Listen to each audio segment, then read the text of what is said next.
विदिशा जिले की सिरोंज तहसील से 4 बार के विधायक रहे प्रदेश के पूर्व मंत्री लक्ष्मीकांत शर्मा का कोरोना से निधन हो गया। सिरोंज के मुक्तिधाम में विधायक का राजकीय सम्मान के साथ अंतिम संस्कार किया गया। उनके अंतिम संस्कार के समय भारी संख्या में पार्टी के कार्यकर्ता और अन्य लोग शामिल थे।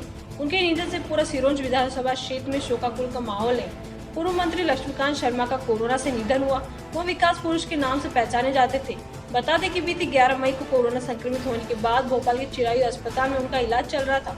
गंभीर स्थिति होने पर सोमवार को हैदराबाद से डॉक्टर को भोपाल भी बुलाया गया था, लेकिन डॉक्टरों की टीम के अस्पताल पहुंचने से पहले विधायक ने अंतिम सांस ली। उनके निधन की खबर से पूरे जिले में सन्नाटा पसर गया। खासतौर से सिरोंज में पूरा बाजार उनके निधन की खबर के बाद बंद हो गया। बहुत ही दुख का विषय है कि हम सबके बीच आज लक्ष्मीकांत जी शर्मा नहीं रहे। भारतीय जनता पार्टी के बहुत ही वरिष्ठ और कर्मठ नेता थे। भारतीय जनता पार्टी को ये बहुत बड़ी क्षति है। न केवल भारतीय जनता पार्टी को ये क्षति हुई है, बल्कि हमारे पूरे विदिशा जिले को, मध्य प्रदेश को भी एक बहुत बड़ी क्षति है। मैं समझती हूँ कि उन जैसा नेता का हम सबके बीच से जाना कभी उनकी कमी को पूरा नहीं कर सकता है। मैं ईश्वर से प्रार्थना करती हूँ कि उन्हें अपने श्री चरणों में स्थान प्रदान करें और उनके परिवार को इस गहन दुख को सहन करने की शक्ति प्रदान करें। मैं अपनी विनम्र श्रद्धांजलि उनके श्री चरणों में अर्पित करती हूँ। कैसा रहा उनका? देखिए, हमारा उनका राजनीतिक सफ़र मंत्री काल के समय से ही नहीं था, इसके बहुत पहले से ही था।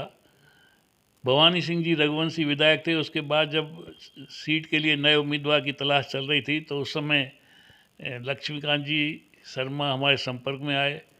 हमने उनको उपयुक्त उम्मीदवार समझा और प्रदेश नेतृत्व से मानी ठाकरे जी, मानी प्यारेलाल जी खंडेलवाल जी से उनके नाम की सिफारिश करके उनको टिकट दिलवाया। और उसके बाद लगातार कई बार वो सिरोंज क्षेत्र से विधायक बनते रहे और 2003 से लेके और 2013 तक वो मेरे साथ मंत्री भी रहे। वो विभिन्न विभागों में काम करते रहे। वो क्षेत्र की जनता के प्रति सदैव संपर्क में रहते थे और इसी कारण से वो जागरूक विधायक थे। अपने क्षेत्र की समस्याओं की पूरी जानकारी रखते थे और उन समस्याओं का हल कराने के लिए जब बजट की आवश्यकता पड़ती थी तो वो मुझसे भी संपर्क करते थे और मैंने उनके द्वारा प्रस्तावित प्राय सभी कामों के लिए धनराशि उपलब्ध करवाई। तो क्षेत्र में विकास कार्य भी अच्छे खासे उस समय हुए। इस प्रकार से उनके पास वो चाहे माइनिंग में रहे हों या संस्कृति विभाग में रहे हों, शिक्षा विभाग में रहे हों और सांस्कृतिक विभाग में रहे हों, हर क्षेत्र में उनकी पकड़ अच्छी थी। जनसंपर्क विभाग भी उनके साथ रहा तो उसमें भी उनकी अच्छी पकड़ थी और वो एक सफल मंत्री के रूप में थे। एक विशेष उल्लेखनीय बात मुझे याद आ रही है और वो ये है कि विदिशा में ऑडिटोरियम बनने का विचार मेरे मन में आया था। मैंने उसके लिए योजना बनाई और ऑडिटोरियम के लिए हमने कार्रवाई शुरू कर दी।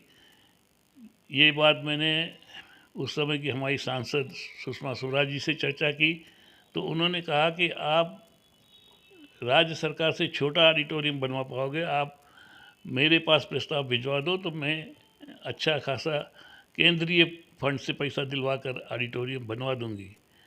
तो मुझे भी वो उनका प्रस्ताव अच्छा लगा। मैंने लक्ष्मीकांत जी से संपर्क किया क्योंकि वो संस्कृति विभाग के मंत्री थे। हमने योजना बनाई और योजना बना के भूमि प्रस्तावित की, नक्शा तैयार करवाया, नक्शा उनके विभाग से पास करवाया, पास करवा के केंद्रीय मंत्रिमंडल में भेजा और आदरणीय सुषमा जी ने उसको स्वीकृति प्रदान की और आज अच्छा बढ़िया ऑडिटोरियम विदिशा में उपलब्ध है। इस उपलब्धि में उनका भी, लक्ष्मीकांत जी शर्मा का भी अच्छा खासा योगदान रहा है। सिरोंज की क्षेत्र की जनता में तो चूँकि वो समस्याओं को हल करते रहते थे, निरंतर प्रवास करते रहते थे और उनके संपर्क में रहते थे, इसलिए विकास के कार्य अच्छे कर पाए और लोकप्रिय भी रहे। विदिशा से सोनू नामदेव की रिपोर्ट।